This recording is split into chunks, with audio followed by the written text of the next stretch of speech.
I was raised in Waipio in the middle of Oahu, and I'm currently lucky to be living in Wailupe, so pretty close by. And I was just telling Mahealani that usually afternoons like this, I'm walking up above the hill, looking down at the bay, so it's nice to be here. And thank you for coming tonight. So I guess I'll talk a little bit about the talk title that I gave. Hilo ia paʻa translates to braiding a tight cord of knowledge, but it's also a play on the word Hilo, which is the name of the first moon phase after a new moon. So, and Hilo also means to like braid or weave, and paʻa means solid. So we are kind of like doing a play on the words. So just so you understand a little bit more, we try to use that phrase kind of throughout all of our work.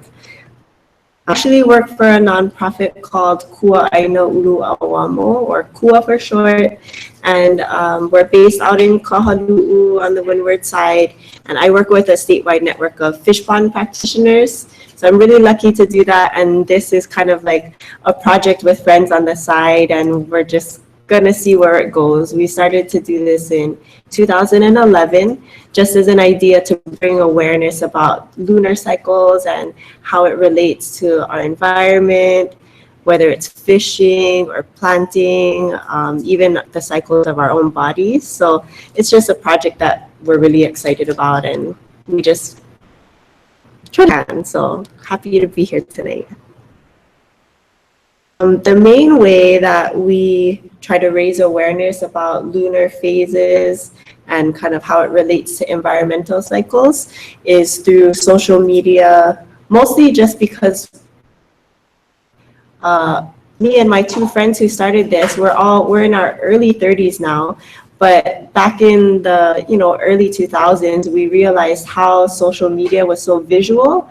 It was so based on pictures and videos, and we thought that was a really cool way that people could just share, even when they see certain plants blooming or when they see a lot of fish in a certain area. So we really wanted to just try to use social media in a positive way to relate to all of this kind of environmental stuff.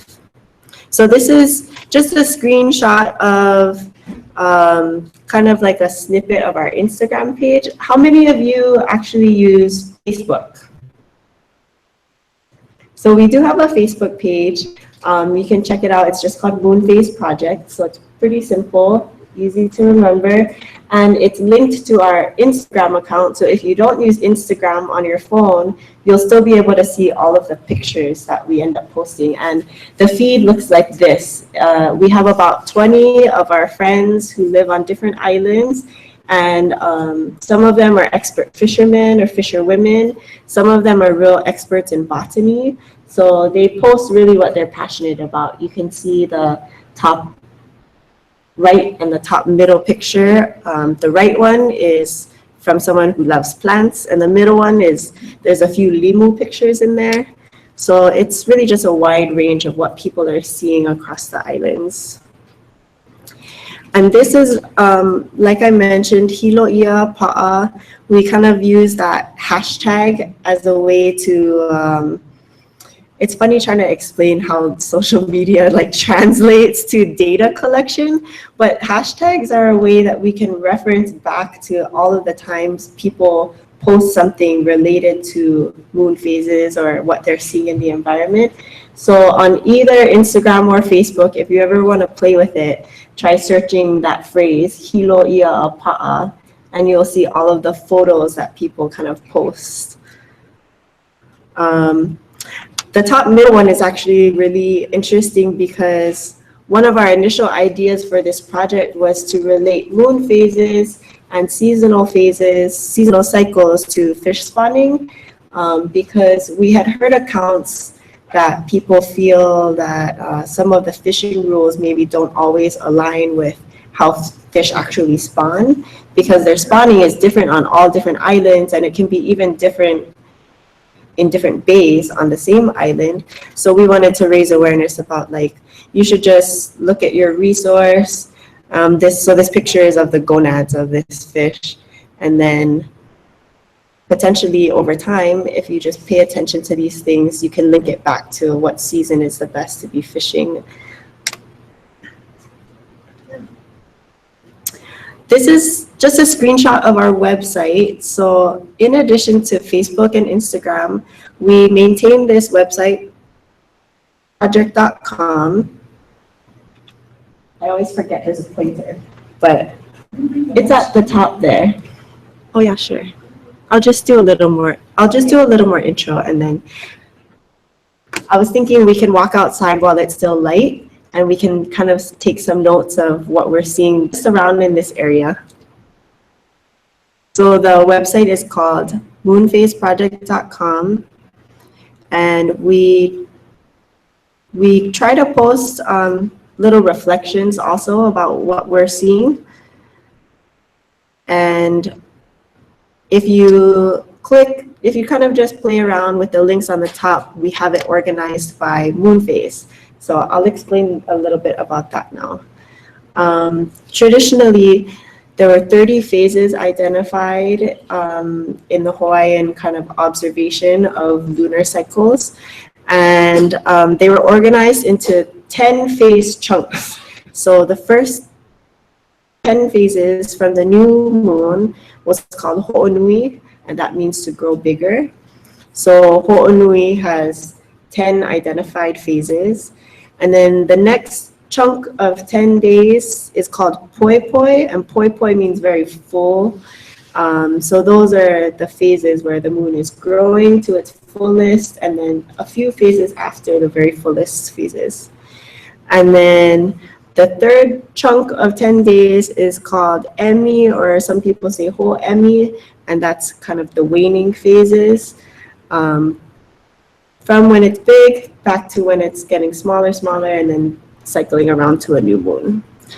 So kind of similar to the hashtag Hilo ia paʻa, we try to encourage people when they're posting a picture of, say, mangoes fruiting or mango flowers starting to bloom, we try to encourage them to also identify what season it is and then what moon phase it is. And if they use a hashtag, then you can always go back and kind of pull that data out. So it's kind of interesting just to play with social media as a way of kind of dating. And I don't know, maybe we'll be able to spend more time and resources organizing all of this in the future. But now it's kind of just like fun to see what happens. Just some quotes from people that participate in the project and reflecting on how it just encourages them to be more mindful and observant of things happening around them, even if it's just in your own backyard. There's someone in here talking about how they try to even type it in an Excel sheet once a week, because we've heard really interesting accounts of expert fishermen who have documented their catches and documented kind of the conditions of their area for years, decades. And it's really inspiring, and we hope to use all of the technology and tools that we have now to just maintain those practices of staying really connected to our resources. So just as like a few reflections of what people have shared. So I'm just gonna share a few photos now of what people have shared in their kind of gardens. I don't know if you've noticed that, like, really does have cycles of like being really green and fragrant and then kind of dying back. But even just things in your yard to start to be more mindful about. And then we get a lot of beautiful pictures of just the moon on different islands. And it's also really fun to hear people kind of reflecting on what moon phase they think it is. And someone on a different island says, oh no, I think that's a different moon phase, but it just looks different, you know, depending on even just a small change in latitude between the islands. It can potentially make a difference in what you're seeing. here's someone who really frequents the shoreline, and they're sharing of jellyfish, native plants, kind of the conditions of the waves. So of doing this because it's visually really beautiful and a way to lift up all these amazing places in our islands. So what I had mentioned to Mahealani would be fun for us to do. And I don't know, maybe other speakers don't make you stand up and move around, but I was thinking maybe we could walk outside, and I brought Post-its and pens, and maybe we could spend a few minutes just seeing what we see. And I'm actually really interested in hearing your feedback on maybe what is different in this particular place for some of you regulars who maybe come throughout the year. I'm curious whether, especially because this presentation is the same time all the time, right? So I'm curious, does the tide look really different than maybe in the winter time? I'm curious, does even just like the mountain look browner than usual or greener than usual? And then all of the plants that are just around here, wanted to see if anyone had anything that they saw that was interesting tonight. So I was thinking maybe 10 minutes, we can just walk around, and then we did this activity with kids once, and it was really fun. We plotted out all of their observation. We also asked them, oh, what else can you think of in terms of like what changes in your yard or in fruit or like in your mood, what changes throughout the year? And then we plotted it out throughout the calendar. And there was stuff like, you know, mangoes are in the summer, like gardenia is like in the late spring or early summer. So I thought of lychee also, like lychee is a summer thing. And so I brought a poster, and maybe we can try that too together. So and pens, and let's just go walk outside. Sure.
For those of you watching live or online later, we'll be right back.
Maybe like an eighth of it.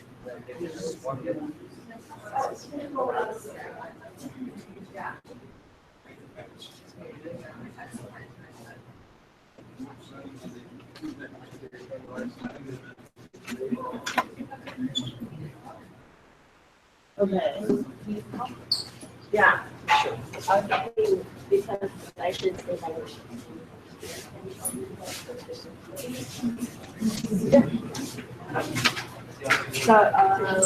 well, I wanted to see if any of them wanted to share. Yeah. Okay, thanks everyone for participating. So we are getting some up here, but does anyone want to share something they wrote down and post it?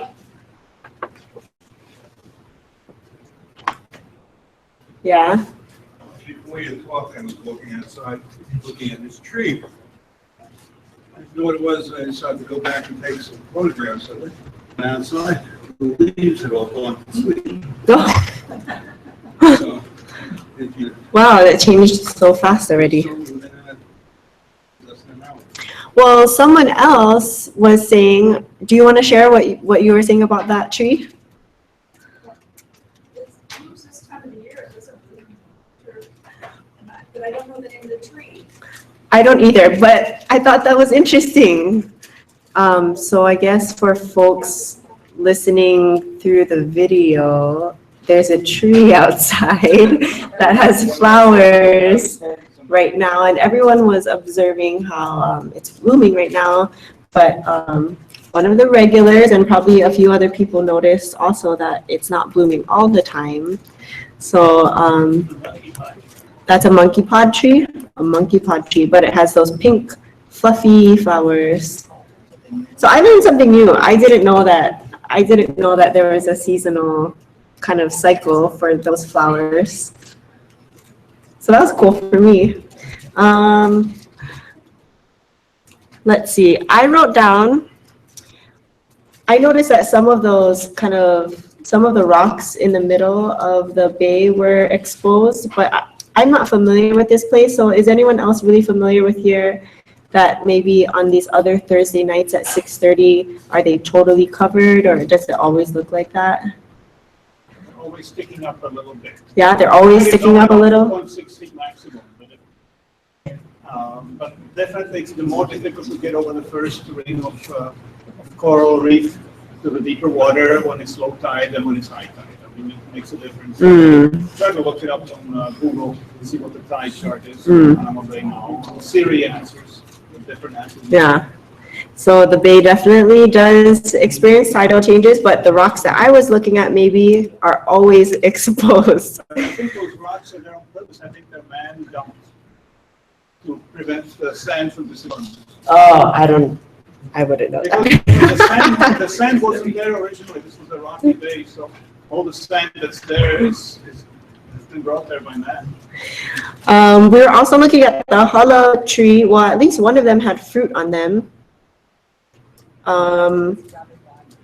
Yeah, did the other ones also have fruit on them? I noticed there were two other trees, yeah? There is a male tree too?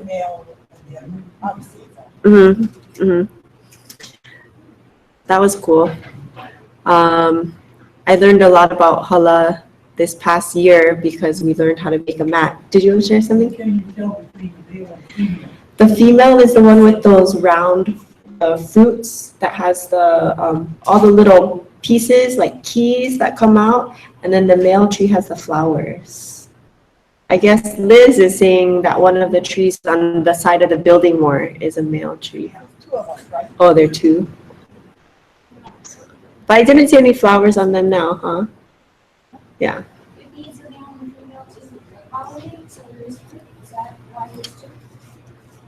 I guess. I don't know. Yeah. That's Robin. She knows everything. Oh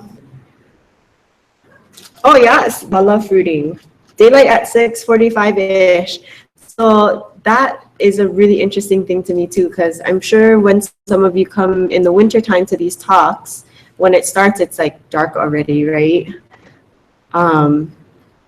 Yeah, I feel like in the winter, or so much earlier just because it's like dark at 6 o'clock already. So these are like, oh yeah. I just want to say that a hala, in New Year's, we take the keys and we cut them, we wear the holiday to celebrate the passing of the old year.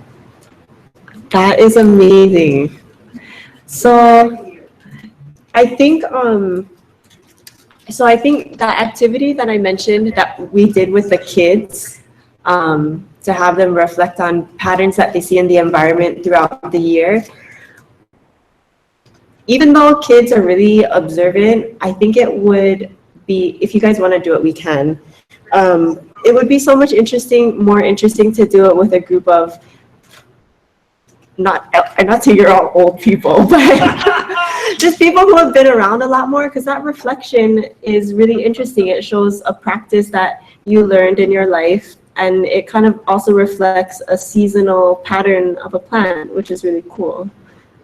And also, one thing with the keys, Mm-hmm. we also use it for painting. Yeah. Yeah. Yeah, so that's really neat. Thank you for sharing that. You want to share something? Yeah, I do. I look for these things every once in a while. Mhm. That will come all the time. But as I was coming through my window, the sun was shining on. It was lovely.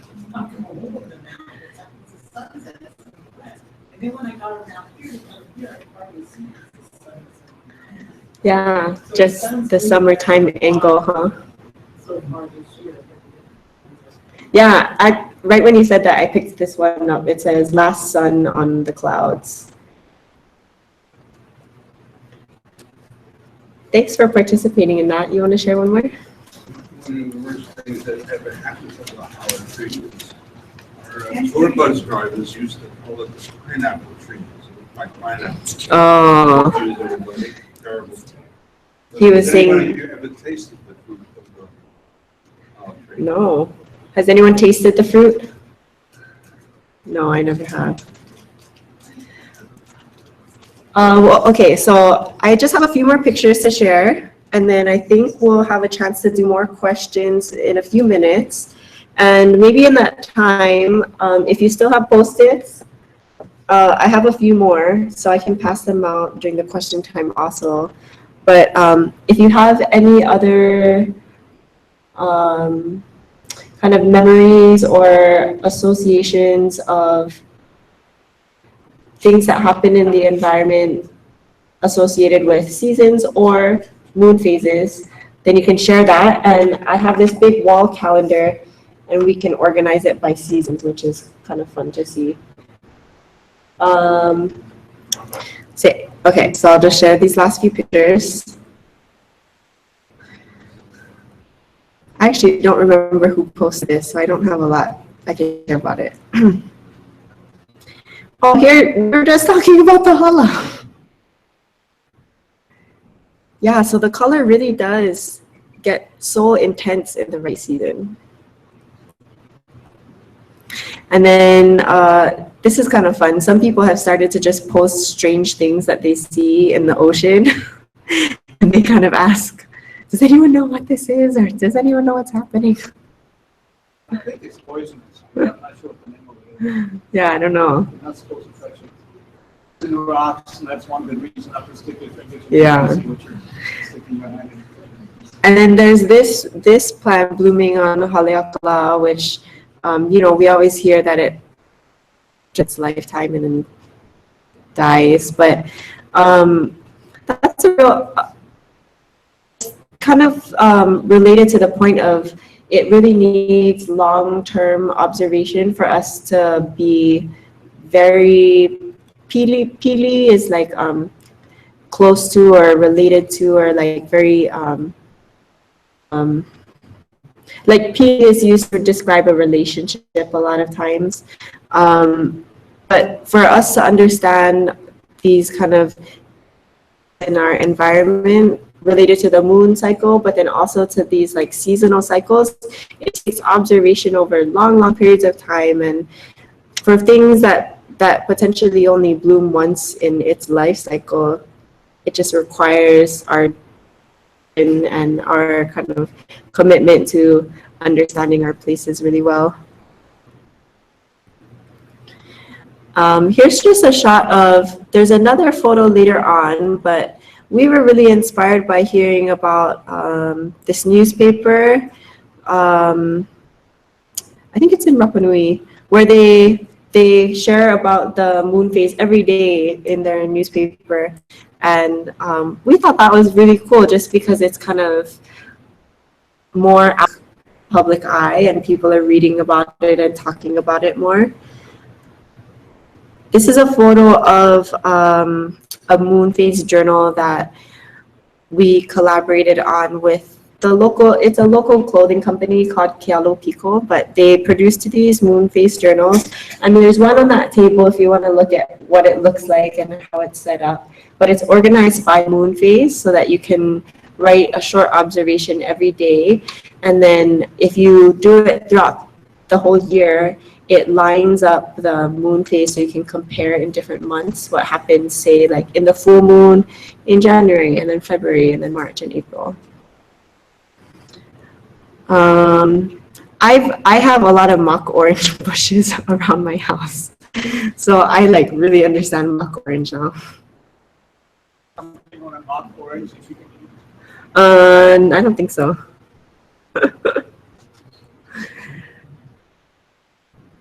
And then, yeah, the kind of blooming of plants and the fruiting of plants is something that's been really beautiful to just keep track of.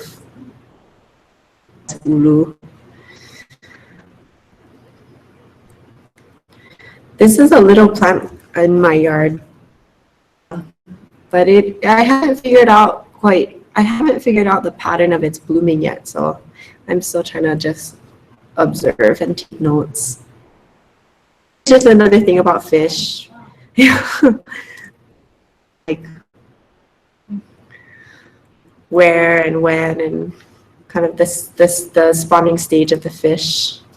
And then just, I mean, I never thought that someone would relate something like this to a project about lunar cycles and seasonal cycles, but I think it's more in our conversation, you know, with your neighbors and your friends, kind of just what the weather is like nowadays and what it feels like outside. And so it's kind of cool that people are just starting to talk about it more.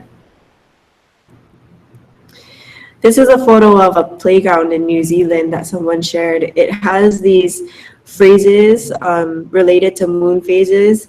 The middle one, if you can't see it, it says, "A good day for taking eel, fishing, and for setting crayfish."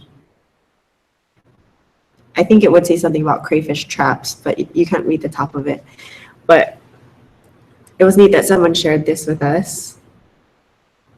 Because here in Hawaii, we also have those kind of like recommended practices for certain moon phases. Certain moon phases are supposed to be good for planting or better for fishing, and it's all related to the tides and kind of the fish behavior. So here in Hawaii too, we have those kind of long cherished knowledge about moon phases. Oh, it was the Cook Islands. Here's a clip of the newspaper from the Cook Islands. So it has this stuff like the sunrise and sunset and moonrise and moonset and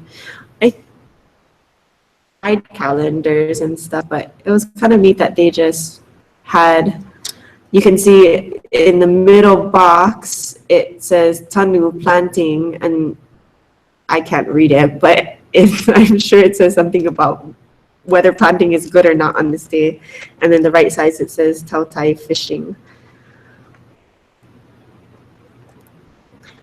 So here's an email that you can reach me or two of my friends and kind of collaborators who work on this. It's just moonphaseproject@gmail.com.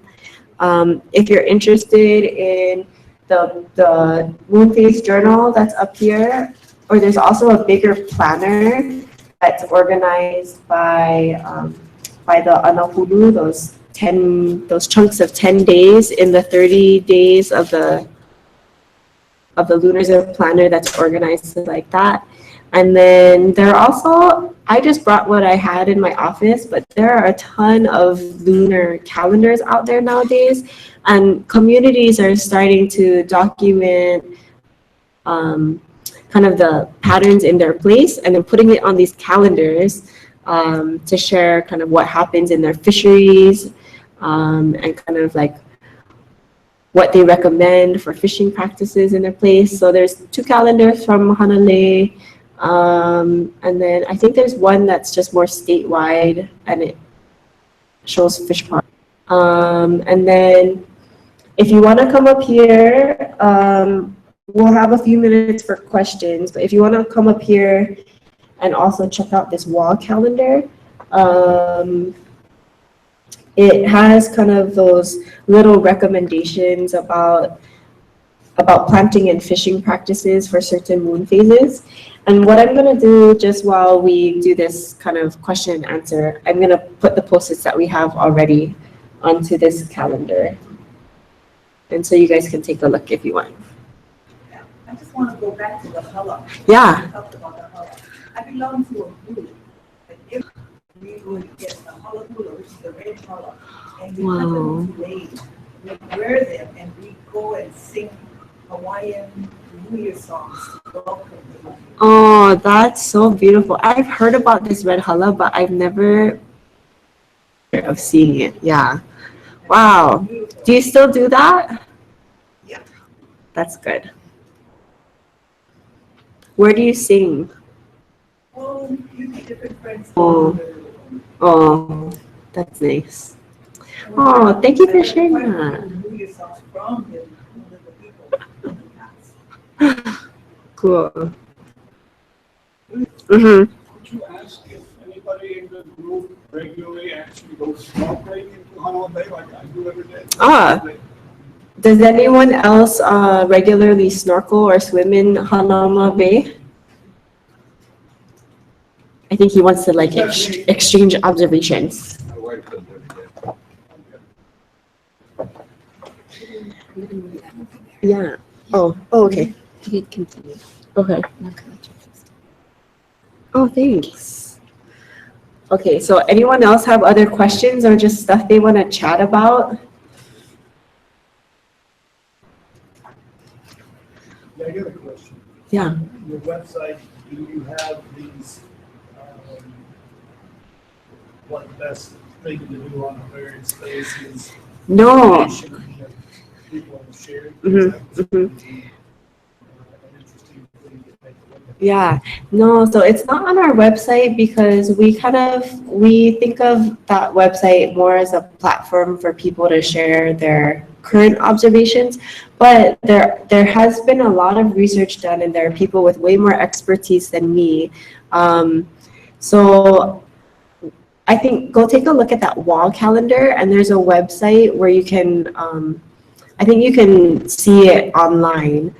And then the other resources.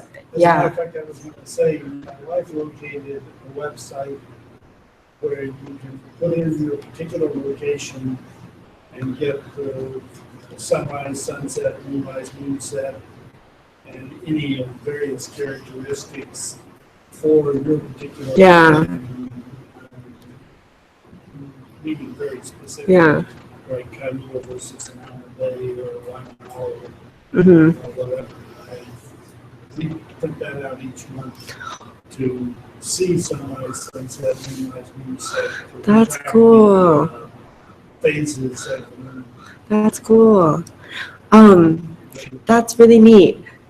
I think if you do some searching online, you'll find that some people calculate what they identify as the different moon phases.